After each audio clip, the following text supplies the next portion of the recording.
kids, remember last week when I was angry because someone bumped into me and made me drop my pizza? Well, I saw him walking down the street today. He was carrying a cup of coffee, and immediately I thought about accidentally bumping into him and making him spill his coffee. Oh man, that would have been great revenge. But then I remembered 1 Thessalonians 5:15. See that no one renders evil for evil to anyone, but always pursue what is good for both yourselves and for all. That verse is saying not to seek revenge by doing something evil to someone just because they did evil to you. Instead, do what is good for both of you. Bumping into this guy on purpose and making him spill his coffee wouldn't have been good for either one of us, so I just let him walk past. Jesus helps us to know how to handle situations with other Christians when we have disagreements or disputes. He actually makes it really easy to understand in Matthew 18. Let's begin in verse 10 and go through verse 20.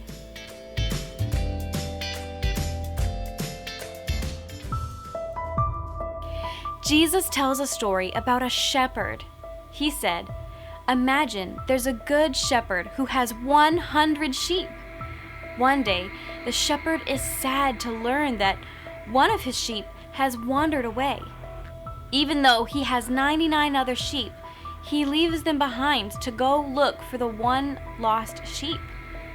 When he finds it, he's happier about the one sheep than he is about the 99 that didn't get lost.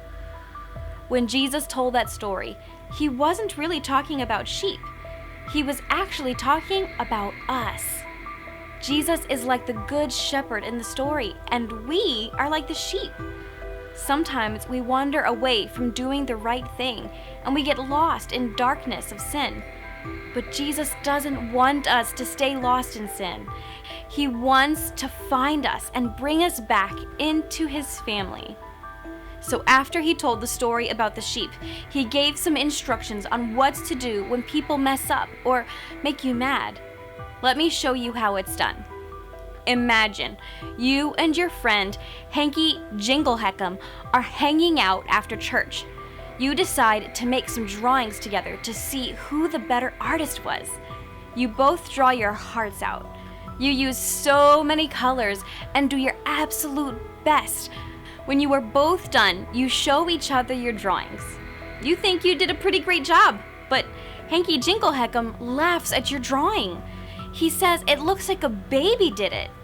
He calls it scribble scrabble and crumples up the paper you drew on. This makes you sad because you worked hard and did your best, and Hanky was just mean. But the more you think about it, you start to get mad. You start thinking of something hurtful you can do or say back to him. Maybe you can make fun of his name because what kind of name is Hanky Jingleheckum anyway? But seeking revenge isn't what Jesus wants us to do. Instead, he tells us what to do in Matthew 18. If your brother or sister sins against you, go to them. Tell them what they did wrong. Keep it between the two of you. If they hear you, you have won them back. But if they won't hear you, then take one or two others with you. Scripture says every matter must be proved by the words of 2 or 3 witnesses. But what if they also refuse to listen to the witnesses? Then tell it to the church. If they refuse to hear even the church, then don't be friends with them any longer.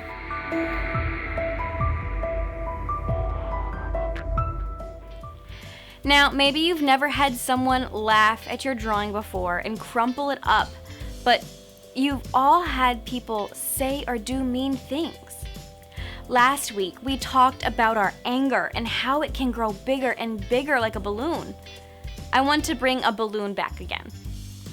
Every time someone is mean to us, we begin to fall angry. If they keep going, then we get more angry.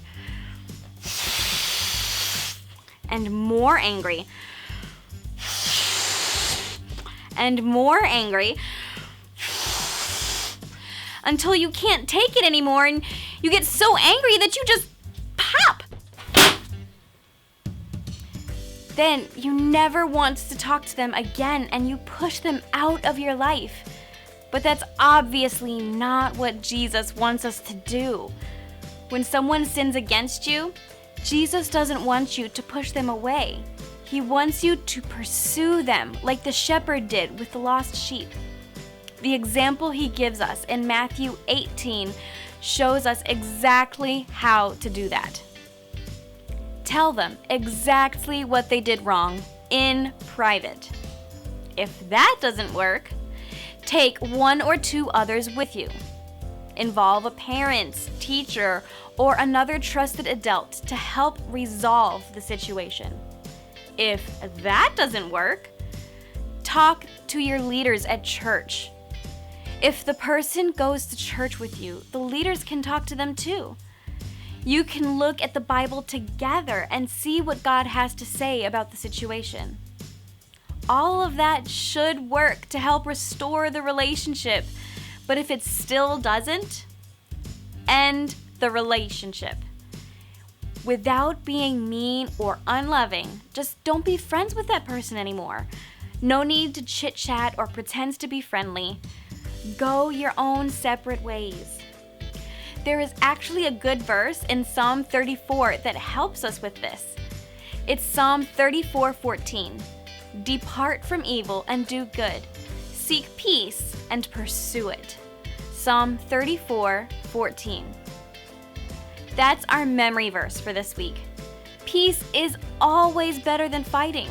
So next time someone does something wrong to you, what are you going to do to make peace with them?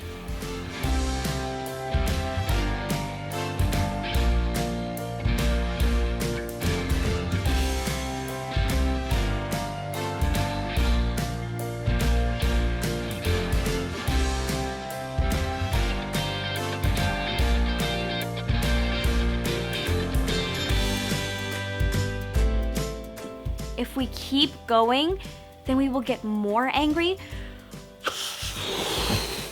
and more angry and more angry until you can't take it anymore and you just pop.